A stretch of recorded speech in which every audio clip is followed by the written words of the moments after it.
امام احمد رضا فاضل بریلوی امام اہل سنت نے لکھا ہے کہ اگر دونوں جہان بھی جل جائیں اور جو کچھ مرضی ہو جائے، حضور کی عزت کا مسئلہ اس سے بڑا ہے۔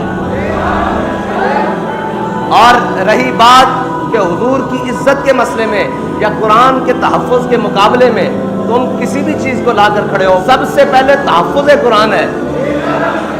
تحفظ ناموس رسالت ہے، اس کے بعد جو چیز آئے گی اس کا تحفظ ہے۔ من قتل معاہدن من غیر کناتن ہے، من غیر کناتن، جو بلا وجہ کوئی بات کرے، اور بلا وجہ تو نہیں ہوئی نا بھائی، ہم تو یہی بتاتے ہیں بلا وجہ نہیں ہوئی، بلا وجہ اگر ہوئی ہوتی اور الزام دھرتے ہیں ہم پر۔ میں نے کہا اچھا الزام ہے ہم پر، تو ہم نے کب کہا ہے کہ ہم ناموس رسالت کے لیے باہر نکلنے والے نہیں ہیں؟ ہم نے کب کہا ہے کہ ہم تحفظ قرآن کے لیے باہر روڈوں پر آنے والے نہیں ہیں؟ اگر رہی بات تم کہتے ہو کہ ان کے چرچوں کی چند دیواروں کو آگ لگی ہے اور تحریک لبیک والوں نے لگائی ہے، تو تحریک لبیک کراچی سے لے کر پشاور تک، خیبر تک اور گوادر سے لے کر ہر جگہ موجود ہے، پھر یہاں کے باقی چرچ کیوں سلامت ہیں اگر تحریک لبیک والوں نے لگائی ہے؟ اور رہی بات یہ ہمارا اس وقت بھی جب آخری دھرنے میں بابا جی کے ساتھ ہم گئے تھے، تو اس وقت بھی انہوں نے الزام لگایا کہ یہ امبیسی کو جلانا چاہتے ہیں، یہ جناب اس کو فرانس کی امبیسی کو آگ لگانا چاہتے ہیں۔ بابا جی نے اس میں بھی بربلا کہا تھا کہ ہمارا یہ مقصد نہیں ہے کہ ہم ان کی امبیسیوں کو جلانا چاہیں، ہمارا یہ مقصد ہے کہ جو اس پاکستان کے تخت پہ اوپر بیٹھا ہوا ہے وہ کھڑا ہو کر کہے کہ من سب نبی جن۔ ہماری تو لڑائی اس شخص کے ساتھ ہے، ہماری لڑائی ان اقلیتوں کے ساتھ نہیں ہے کہ جو بغیر کسی وجہ کے اور جناب اپنے حدود میں رہتے ہوئے پاکستان کے اندر رہ رہی ہیں، وہ تو صبح شام ہمارے آگے پیچھے، یہ جناب اقبال ٹاؤن جاؤ، یہ ہماری گلیوں میں صبح شام پھر رہے ہیں، انہیں ہم سے کوئی مسئلہ نہیں اور ہمیں ان سے کوئی مسئلہ نہیں۔ لیکن جب بات ناموس رسالت کی آ جائے اور بات قرآن کی آ جائے تو پھر ہمیں ہر اس سے مسئلہ ہے۔ تم تو اقلیت کو روتے ہو نا، اگر وہ کلمہ گو بھی ہو تو اس کا انجام وہی ہے۔ ہم نے کوئی اپنے ہاں معیار وہ نہیں رکھا ہوا کہ جناب یہ بڑا کلمہ گو ہے، یہ بڑی نمازیں پڑھتا ہے اور اس نے بڑے حج کیے ہیں۔ بھائی اس کا سارے حق سلب ہو جاتے ہیں جب وہ کسی مقدسات اسلام کے بارے میں اپنی زبان کھولتا ہے یا اپنے کسی عمل سے اسلام کی توہین کرتا ہے۔ ہمارا موقف آج بھی وہی ہے، من قتل معاہدن من غیر کناتن، ہاں جی، جس نے بغیر وجہ کے کچھ کیا اللہ تعالیٰ اس پر جنت، حرم اللہ علیہ الجنہ، ہاں جی، اللہ تعالیٰ اس پر جنت حرام کر دے گا۔ ہمارا موقف آج بھی یہی ہے کہ تحفظ قرآن پہلے ہے، تحفظ ناموس رسالت پہلے ہے، تحفظ ختم نبوت پہلے ہے، پھر تحفظ پاکستان ہے، پھر تحفظ اقلیت ہے۔ یہ ہمارا بنیادی اصولی موقف ہے۔ اگر کوئی نہیں سمجھتا تو آج کان کھول کے سن لے کہ سب سے پہلے تحفظ ناموس رسالت ہے۔ ہمارا امام تو کہتا ہے کروں تیرے نام پہ جان فدا، نہ بس ایک جان تو جہاں فدا۔ تم ناموس رسالت کے مقابلے میں کسی کے تحفظ کی بات کرتے ہو تو ہمارا امام کہتا ہے کروں تیرے نام پہ جان فدا، نہ بس ایک جان دو جہاں فدا۔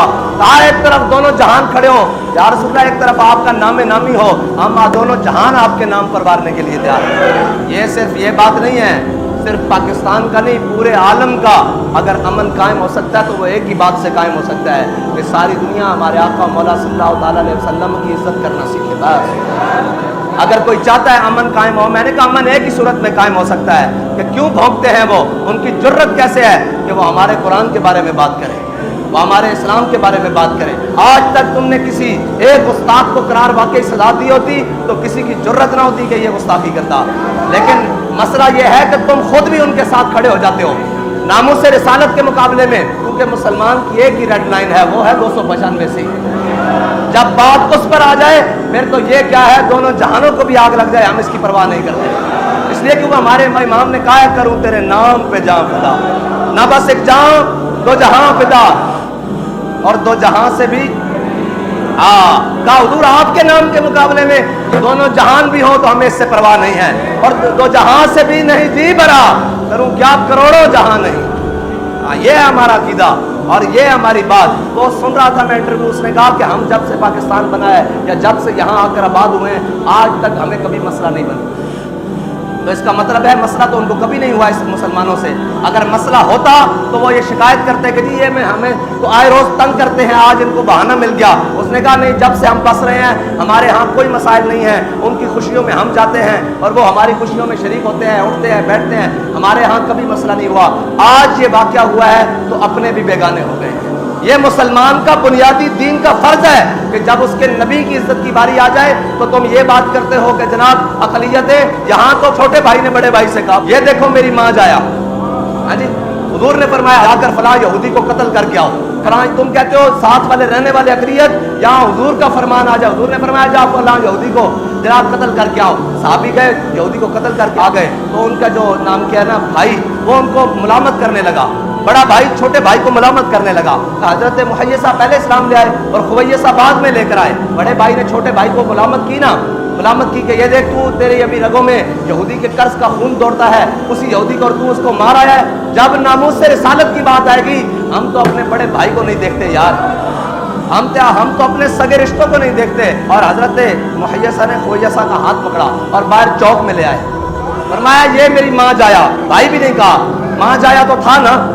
ہاں جی اسی ماں کے بطن سے دونوں پیدا ہوئے، ایک ہی ماں کے، فرمایا یہ میرا ماں جایا مجھے ملامت کرتا ہے کہ میں نے یہودی کا سر کیوں اتارا، عرض کرنے لگے میرے آقا مولا صلی اللہ علیہ وسلم اگر حکم دینا کہ میں اپنے سگے بھائی کا سر اتارنا ہے تو میں ایک سیکنڈ بھی دیر نہ لگاؤں، اس کا بھی سر اتار کے بس۔ سب سے پہلے میرے آقا مولا صلی اللہ تعالیٰ علیہ وسلم کی ناموس کا تحفظ ہے، ختم نبوت کا تحفظ ہے، اسلام کا تحفظ ہے، اسلام سارے حقوق دیتا ہے لیکن سلب بھی کرتا ہے جب اسلام کے اوپر بھونکنا